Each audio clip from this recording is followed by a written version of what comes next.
Good morning, কেমন আছো সবাই?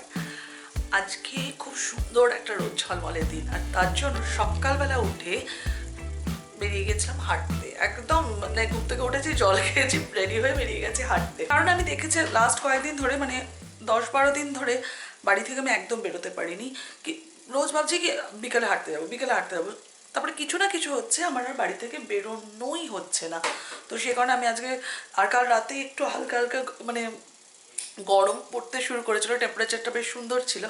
তো তখনই ভেবে শুয়েছিলাম যে ঘুম থেকে উঠবি, আগে চলে যাবি হাঁটতে, তারপর বাকি সব কাজ। ক্যামেরা না মোবাইল কিচ্ছু নিয়ে যাইনি, কারণ একদম চেয়েছিলাম মি টাইম এনজয় করতে।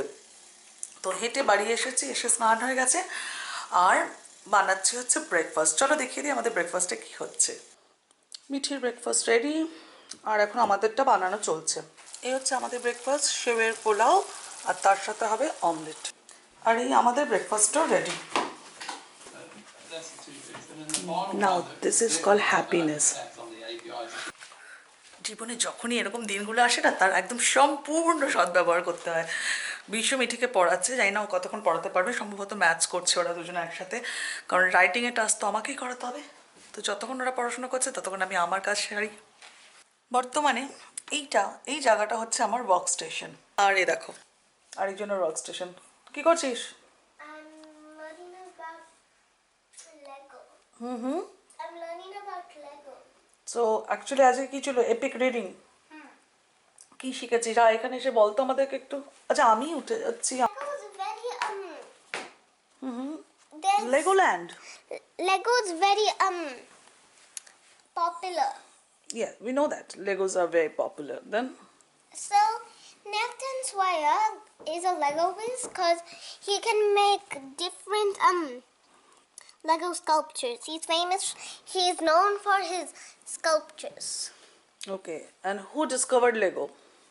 Oh, then I have to go to the start. I'll just So you, তোর মনে নেই? Nami, this is the second day I'm doing it because it's a very long book. It's a very chapter book. So, old Christian invented it. Christian. Old Christian. So why he invented Lego? What was the purpose? Life was hard in many countries in Europe. That's why. Life was hard in many countries. What? In Europe, in the কিরকম hard ছিল life? কি ধরনের hard? like money was tight. Money was tight. Jobs were hard to find also. তো তাহলে যখন money tight ছিল, job was hard to find, then why people will play with Lego? They don't only play.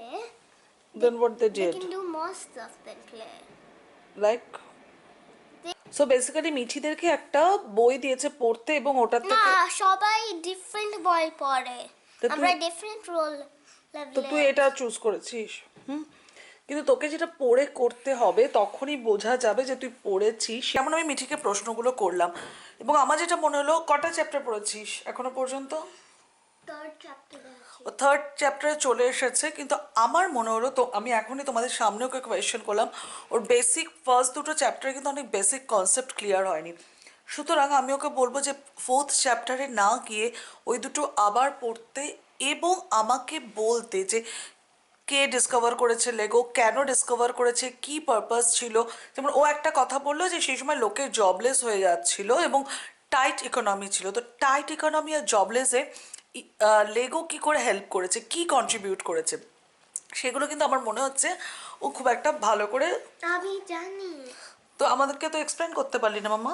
তো তুই বললি যে economy tight হয়ে গিয়েছিল, তো টাইট ইকোনমিতে লেগো কি করে হেল্প করলো? because people could get jobs by making them and students could learn by playing. কি লার্ন করতে পারবে? Like about teamwork and engineering and designing. So Lego বানানোর পারপাস ছিল যে ইঞ্জিনিয়ারিং এর জন্য? No, but they can play and the children will get bored if there was not Lego and they could learn more if there was Lego. আবছা আবছা হয়েছে, কিন্তু খুব একটা পরিষ্কার পারপাসটা কিন্তু এখনো গোটা সেন্টেন্সে ও আমায় বলতে পারলো না। তো আমি যেটা ওকেও বলছি, মামা ওয়েট, আমি যেটা ওকেও বলছি এবং আম, যেটা আমার পারপাস থাকে প্যারেন্টিংয়ে, যে ও যেইটুকু পড়ছে সেটুকু ও একটা চ্যাপ্টার পড়ুক কিন্তু সেটা সম্পর্কেও ভালো করে জানুক। তাই ওদের ইনফ্যাক্ট ওদের স্কুলেও বলেছে যে তখনই লেভেল মানে একটা বাচ্চা কত ফাস্ট পড়তে পারছে সেটা দিয়ে তার রিডিং স্কিল অ্যাসেস হয় না।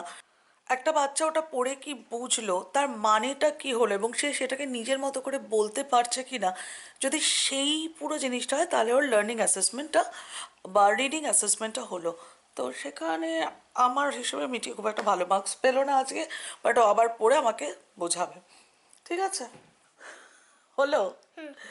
সো তোমরা দেখলে যে আমি ওকে বললাম যে তুই ও ঠিক করে পড়েনি এবং ও অনেক কিছু বলতে পারছিল না, তো আমি ওকে বললাম তুই আবার পড়। ও পড়লো এবং ওর সাথে সাথে কে পড়লো? মা। মা পড়লো। ও প্রথম দিকে বললো ওর 3টে চ্যাপ্টার পড়া হয়ে গেছে। আমি ফার্স্ট চ্যাপ্টারে, এটা ফার্স্ট পেজ, টার্ন কর, আমার হাতে ক্যামেরা রয়েছে, টার্ন কর। আমরা সেকেন্ড পেজের এতটা পড়েছি। একটা চ্যাপ্টার আমাদের কি ফার্স্ট চ্যাপ্টার শেষ হয়েছে? না, অনেকটা পেজেস আছে। অনেকটা পেজেস আছে। So, এখান থেকে হ্যাঁ হ্যাঁ, তো এখানে থেকে এই পেজটা অলমোস্ট ডান। ওকে। তো ও বলল, আমি ওকে বললাম যে তুই আবার পড়। এবার ওকে আমি বলেছিলাম যে 5 পয়েন্টস বলতে।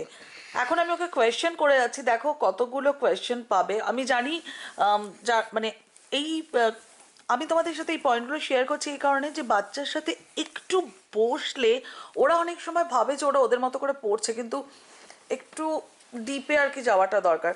সো আমরা পড়ছি আজকে লেগো নিয়ে। তো লেগো কে ইনভেন্ট করেছে? Kid Christensen. হ্যাঁ, Kid Christensen. কোন কোন কান্ট্রিতে থাকে? Denmark in Europe. Denmark in Europe. So ওনার, তুই দেখে কেন বলছিস? তুই তো পড়েছিস। আমার দিকে তাকে কথা বল, ক্যামেরার দিকে তাকে কথা বল। হ্যাঁ, তো এবার বল যে উনি হঠাৎ করে টয় বানাতে শুরু করলেন কেন, wooden toy? Because furniture was like in Europe there was a case of depression. Like What kind of depression? Because the Vidana, why he started making toys? because life was like money was tight. So money was tight. Then if money was tight, money যদি tight হয় তাহলে লোকে কি করে toy বানাবে? Toy দিয়ে কি করবে সেই সময়? Because Kid Christensen knew that kids needed playing things. Kids. Always needed playing things. So what was his profession? A master carpenter. Oh, উনি ছিলেন একজন master carpenter. Now what does carpenter do? Makes furniture. Makes furniture.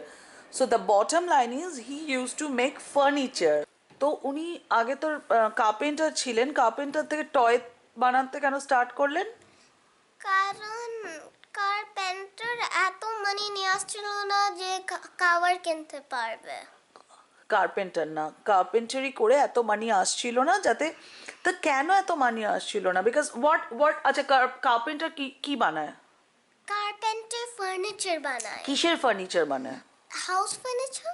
কি দিয়ে বানায়? What's the? Would দিয়ে।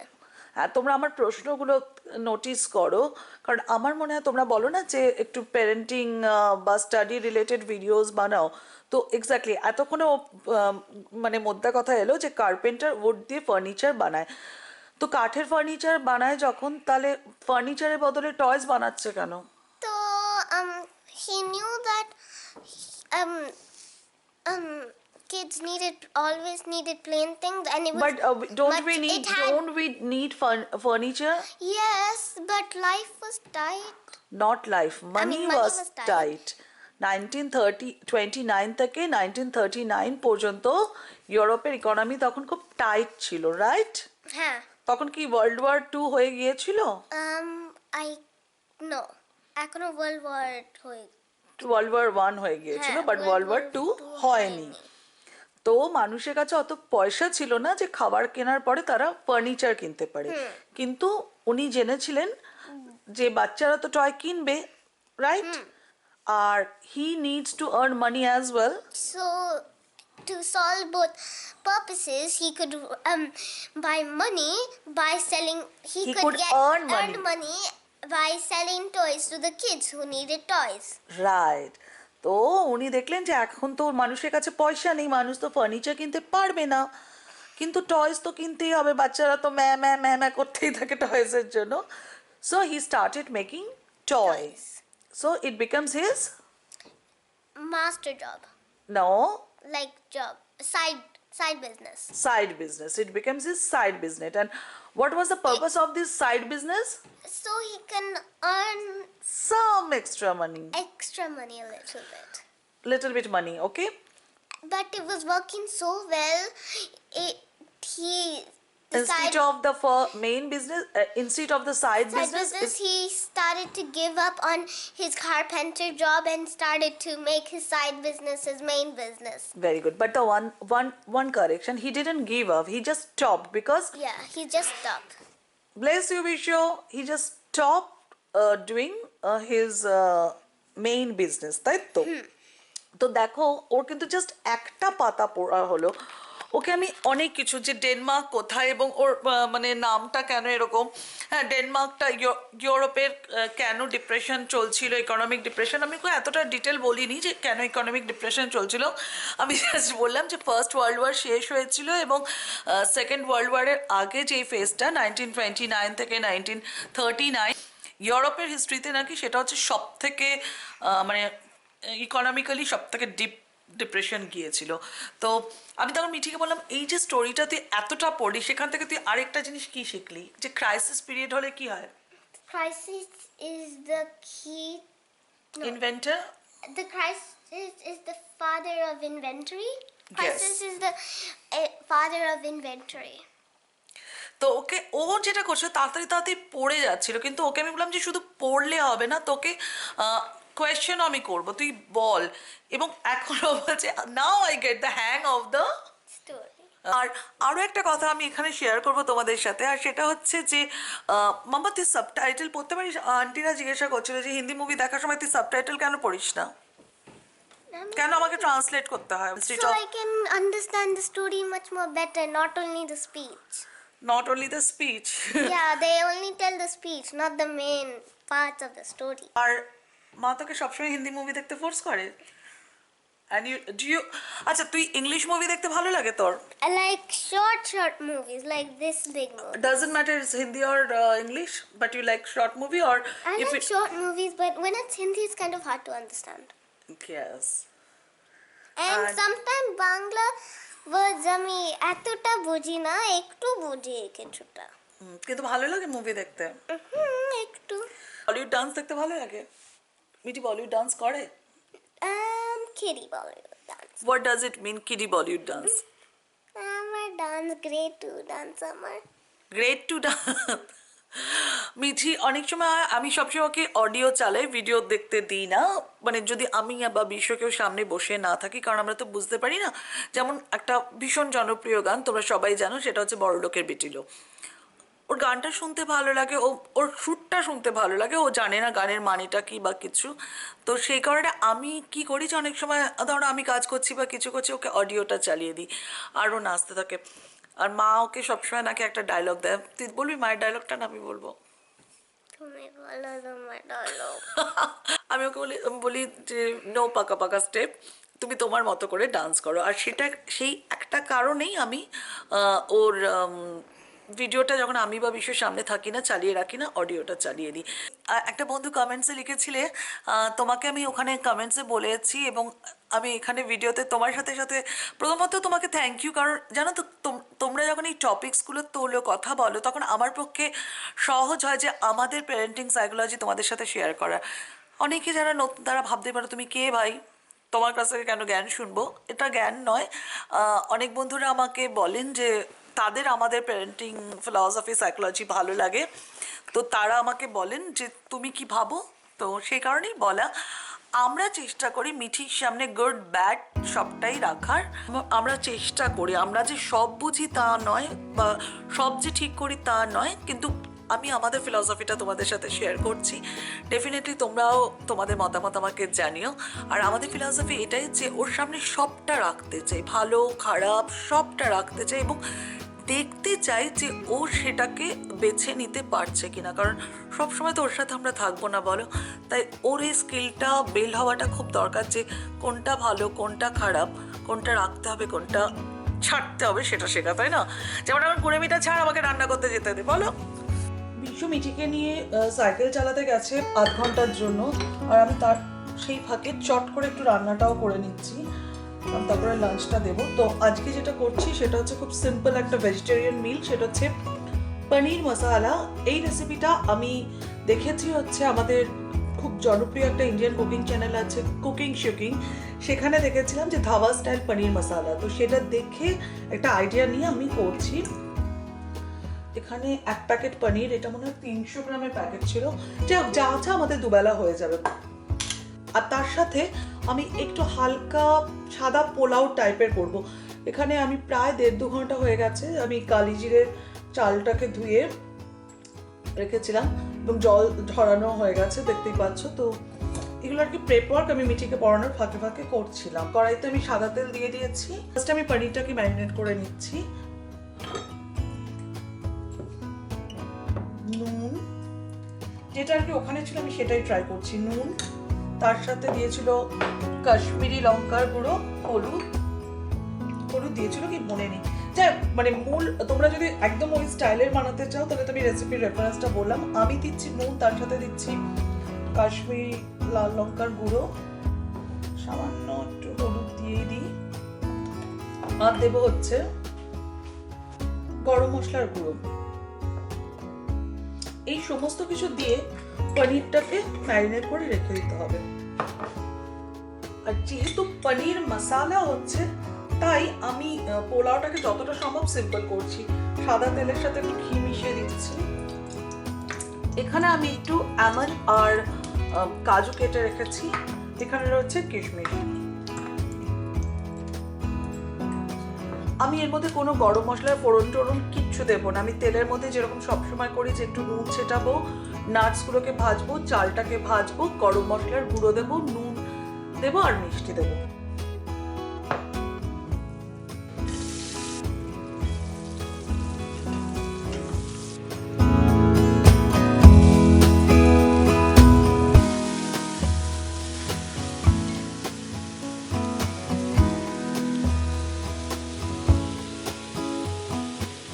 চালটা মোটামুটি ভাজা ভাজা হয়ে এসেছে। আমি প্রায় 6-7 মিনিট ধরে চালটাকে ভাজি।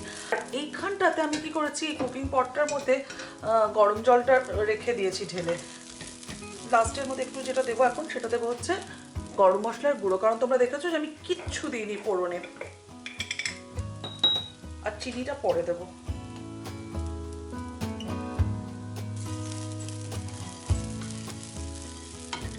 এটাকে এর মধ্যে শিফট করে দিই, দিয়ে এটা হতে থাকুক, আমি পনিরটা বানানো শুরু করছি। পনিরটাও আমি সাদা তেলেই আছে রান্না করছি, সাদা তেল আর ঘি মিশিয়ে করব।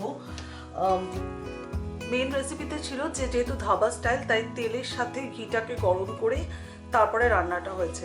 তা আমি একটু চেঞ্জ করছি, এখানে তেলটা গরম করতে দিয়ে দিয়েছি সাদা তেলটা। প্রথমে সাদা জিরেটা দেবো, তারপরে দেবো হচ্ছে এলাচ, দারচিনি, লবঙ্গ, আর তারপরে এখানে আমি একটা মাঝারি সাইজের পেঁয়াজ বেটে রেখেছি সেটাকে দিয়ে দেবো।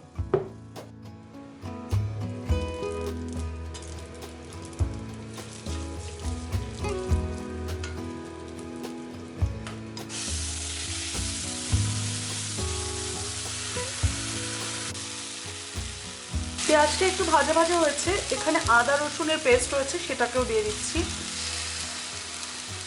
ধাবা স্টাইল তো একদম একটা রাস্টিক ব্যাপার আসবে আর কি। তার সাথে তোমরা যদি টমেটো দাও, মানে অনেকটা পরিমাণে টমেটো দিও, আমি তো এই কিউবগুলো রয়েছে ওগুলো দিয়ে দিচ্ছি। গ্রেভির জন্য পরিমাণ মতো নুন দিচ্ছি। আর মশলা দেবো হচ্ছে ধনে, তবে অল্প করে দিতে হবে, মানে মশলার গন্ধ যাতে বেশি না আসে, পেঁয়াজ রসুনের গন্ধটাই যাতে থাকে। ধনে, তার থেকে অল্প পরিমাণে জিরে,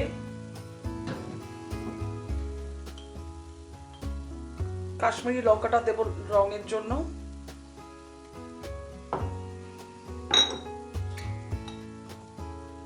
লাল লঙ্কা এমনি, আর হলুদ।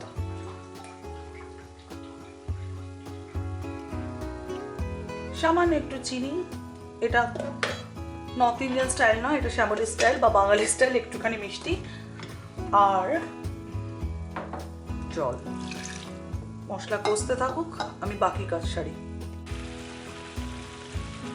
এই পনিরটার মধ্যে আমি আরেকটা জিনিস দেবো যেটা সাধারণত দেয় না, কিন্তু যেহেতু এত মশলা এবং পেঁয়াজ দিয়ে রান্না হচ্ছে, আমি এর মধ্যে কয়েকটা জোয়ান মিশিয়ে দেবো। মশলাটাকে কষানোর জন্য অন্য বার্নারে আমি শিফট করে দিয়েছি। এখন আমি এই ফ্রাইং প্যানটা গরম করেছি, তার কারণ হচ্ছে এখানে তোমরা দেখতে পাচ্ছ কিনা জানি না, তারা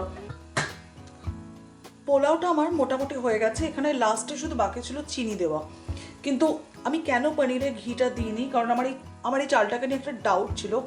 এই চালের কোয়ালিটিটা না খুব একটা ভালো না, গোবিন্দভোগ বা কালিজিরা যে একটা সুন্দর গন্ধ বেরোয় সেটা নেই। আর সেই কারণেই আমি ভাবলাম যে আগে দেখি যে এইভাবে করলে কেমন স্মেলটা আসে, সেই বুঝে আমি বাকি স্টেপসগুলো করব। তো এটা হয়ে গেছে, কিন্তু আমার এটা খুব একটা ভালো লাগছে না গন্ধটা, তো সে কারণে আমি যেটা করছি একটু ঘি গরম করে নেব। আমার কাছে কিছু স্প্রিং অনিয়ন রাখা ছিল, তো সেগুলোকে আমি কেটে নিয়েছি। আর এটা হচ্ছে এখানে ধনেপাতা কুচি আর দুটো কাঁচা লঙ্কা, এইগুলোকে আমি ঘিয়ের মধ্যে ভেজে তার মধ্যে আমি চিনিটাকে দিচ্ছি, দিয়ে তারপর আমি পোলাওটার মধ্যে মেশাবো।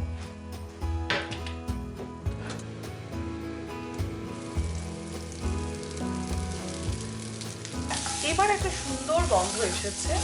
তোমরা চাইলে এর মধ্যে একটু আদাও দিতে পারো, কিন্তু আমি আর দিচ্ছি না। যেটা দিতে হবে সেটা হচ্ছে চিনিটা, সামান্য একটু চিনি দেবো। পোলাওটাকে মিষ্টি মিষ্টি করবো না। এবার এই পুরো জিনিসটাকে আমি পোলাওটার মধ্যে মিশিয়ে দিচ্ছি।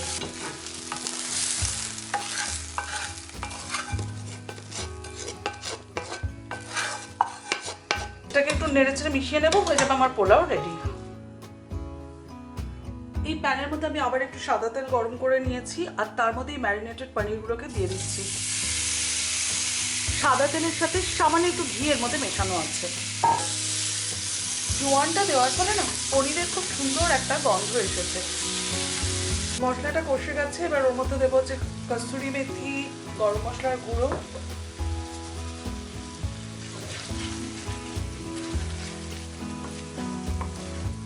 গরম মশলার গুঁড়ো,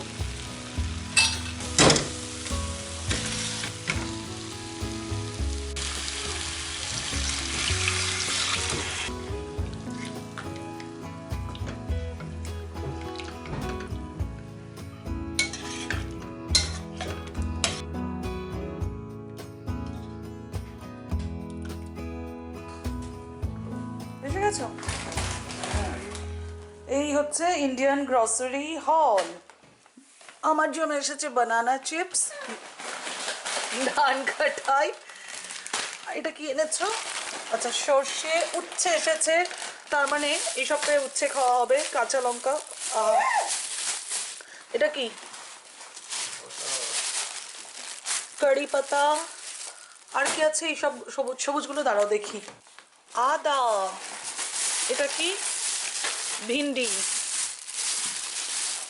এই দেখো আমার আসছে আমাদের এখানে Mango. ইয়েস টকম। এটা কি টকম? তো আই মিন হ্যাঁ, এখানে অনেক সময় হয় এরকম। আমি একবার নিয়ে এসেছিলাম, বিশ্ব একবার I think we have to wait for a few days till it goes very freshly. এটা ফ্রেশ, এটাতে কি প্রবলেম আছে? I mean, like, it's raw still. এটা টক আম, ওর টকটা শুনেই না ওর মাথা খারাপ হয়ে যায়, ও একদম পছন্দ করে না। একবার কি হয়েছিল যে কাঁচা মিঠে আম বেরিয়েছিল, তো জানি না এটা টক আম না কাঁচা মিঠে আম হবে। লাউ এসছে, আর কি এটা ধনে পাতা, ব্যাস। আর এই দেখো স্ন্যাক্স স্ন্যাক্স স্ন্যাক্স। বুঝতে পারছো যে বিকালবেলা আমার কত কাজ আছে। আমচুর পাউডার এসছে, চাট মশলা এসছে, সল্টও এসেছে। মিঠি তো সল্ট খেয়েই বেঁচে থাকতে পারে। এটা আবার কি? মিঠি টেবিলটা পরিষ্কার করো, লাঞ্চ দেবো। এটা কি? এটা কি এনেছিস তোরা? বাবা সবই গোলাপ জামুন। বাবা সবই কিনেছে, আমি কিছুই জানি না কি কিনেছে। কেন তোকে ঢুকতে দেয়নি দোকানে? আমি ঢুকেছি, বাট আমি কিছুই জানি না। জুতোটা খুলুন, হাত পাটা ধুন, এসে খেতে বসুন। আর এই আমাদের আজকের ভেজিটেরিয়ান লাঞ্চ, ধাবা স্টাইল পনির, তার সাথে তোমার সাদা পোলাও, একটু স্প্রিং অনিয়ন দিয়ে রেডি, ডিলিশিয়াস মিল। আর তার সাথে বেশি কমপ্লিমেন্ট করেছে, নিয়ে এসেছে গোলাপ জামুন।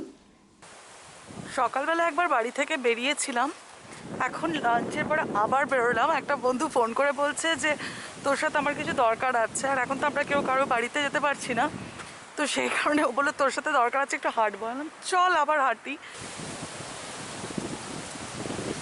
সকালবেলা কি সুন্দর রোদ ঝলমলে দিন ছিল, আস্তে আস্তে দিনটা আবার পাল্টে আওয়াজ শুনতে পাচ্ছ তোমরা? এই দেখো, আর এই দেখো না, আমার এক বন্ধু আমাকে ডেকেছে দেখা করবার জন্য, যে তোর সাথে একটু দরকার আছে, বাইরে আয়। আমি গিয়েছি, আমাকে এই প্যাকেটটা দিয়েছে। তো আমার মানে ও যখনই ওই টোনে বলে না যে এই তোর সাথে দেখা করতে হবে একটু বাইরে, আমি তখনই বুঝতে পারি কিছু একটা দেওয়ার আছে। আর ও ভীষণ ভীষণ ভীষণ ভালো স্যালাড বানায়, ভীষণ ভালো স্যালাড বানায়। তো আমি এক্সপেক্ট করিনি যে আমাকে স্যালাড দিয়ে পাঠাবে। স্যালাড তার সাথে পায়েস দুটোই দিয়েছে, তারও দেখাচ্ছি। এই দেখো, এখন কটা বাজে দেখো, 4:45। লকডাউনের সময় যখন তুমি কোথাও যেতে পারছো না, রেস্টুরেন্টে যেতে পারছো না, এবং তোমার বাড়ি থেকে খাবার এনে খেতেও ভয় লাগছে বা ভাবছো আনবে কি আনবে না, সেই সময় এরকম মাঝে সাঝে যদি বন্ধুরা তোমাদেরকে খাবার পাঠায় বা তোমরা যদি কিছু বানিয়ে বন্ধুদের জন্য পাঠাও, সেটা কিন্তু বেশ ভালোই লাগে। তো অ্যাকচুয়ালি ও কখনো সেরকমভাবে বাঙালি খাবার খায়নি, তো আমি মাঝে মাঝে কী করি, আমার এখানে মানে ও আর একটা বন্ধু আছে, তাদেরকে কী করি যে যখনই কিছু বাঙালি খাবার বানাই একটু একটু করে পাঠিয়ে দিই, মানে দিয়ে আসি, পাঠিয়ে তো দেওয়ার কিছু নেই, দিয়ে আসি।